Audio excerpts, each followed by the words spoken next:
আপনাকে কি করে ভালো না বাসি ইয়া রাসূলুল্লাহ। যখন আপনি আমাকে ভালোবেসেছেন সেই 1400 বছর আগে, যখন আপনি আমাকে মিস করতেন, আশা করতেন যেন আমার সাথে দেখা করতে পারেন, অথচ তখনও আমি জন্মই হইনি। সেদিন সাহাবীরা আপনার চোখে পানি দেখে বলল, ইয়া রাসূলুল্লাহ, আপনি কাঁদছেন কেন? আপনি বললেন, আমার ভাইদের খুব দেখতে ইচ্ছে করছে। সাহাবীরা বললেন, আমরা কি আপনার ভাই নই ইয়া রাসূলুল্লাহ? আপনি বললেন, না, তোমরা আমার সাহাবী।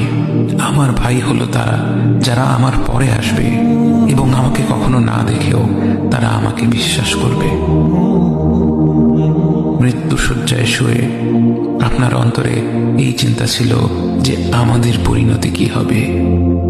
উম্মতি উম্মতি বলতে বলতে আপনি আপনার রবের নিকট ফিরে গিয়েছেন।